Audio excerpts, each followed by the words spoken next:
Bukan sekadar naked bike biasa. Ini Ducati Street Fighter V4S. Garang, ganas dan confirm buat orang toleh 2 kali. Enjin dia bukan main-main korang. Desmo Sedisi Stradale 1103cc yang diambil terus daripada MotoGP. 209 horsepower dan 123 Nm torque. Dari numbers je dah cukup dah. Tak perlu saya nak terang panjang tentang performance motor ni. Kalau korang jenis suka rasa wild di atas jalan, motor ni memang akan buat jantung korang rasa laju lah.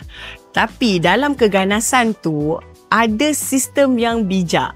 Dengan sistem elektronik yang canggih tu, ada ABS cornering, traction control, wheelie control, Ducati power launch, slide control dan quick shifter. Semua setting tu korang boleh adjust. Nak ride santai boleh, nak agresif pun boleh. Selain elektronik dia yang high-tech tu, suspension dia pun kena padu. Semi-active Öhlins NPX 2530 sebelah depan, TTX 36 sebelah belakang. Dikawal penuh oleh sistem smart EC 2.0. Nak hard, nak soft, korang pilih. Brake dia pula Brembo Stylema. Dari 200 km/h nak brake tu easily je lah.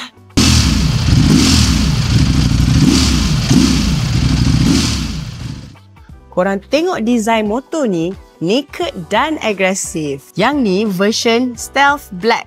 Memang cantik. Ini Acra Modern, gabungan seni dan teknologi Itali. Dengan display TFT 5 inci ni, terang, responsif dan customizable.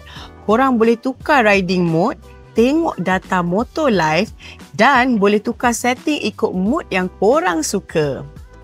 Satu lagi guys, motor ni dia ada winglet dan bukan untuk hiasan. Winglet ni fungsi dia untuk aerodinamik dan kestabilan. Yang ni jenis biplane winglet, 2 lapis. Fungsi utama winglet ni adalah menjana downforce 28 kg pada kelajuan 270 km/h. Lepas tu, dia mengurangkan wheelie waktu hard acceleration.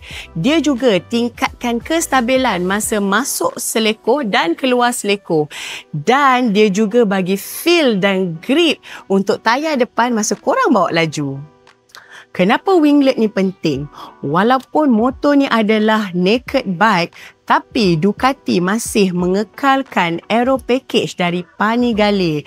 As you know, horsepower dia yang tinggi tu perlu dikawal. So, winglet ni bagi motor ni terasa planted, agresif tapi stabil. Sebab tu ramai rider track dan jalan raya suka model yang ni.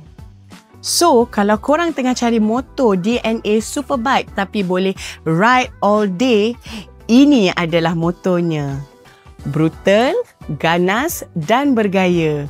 Kalau korang tengah cari motor ni, DM Zaman Motors, we will serve you best. Rasa-rasa korang boleh tak handle motor ni? Cuba komen kat bawah. Ingat motor, ingat zaman.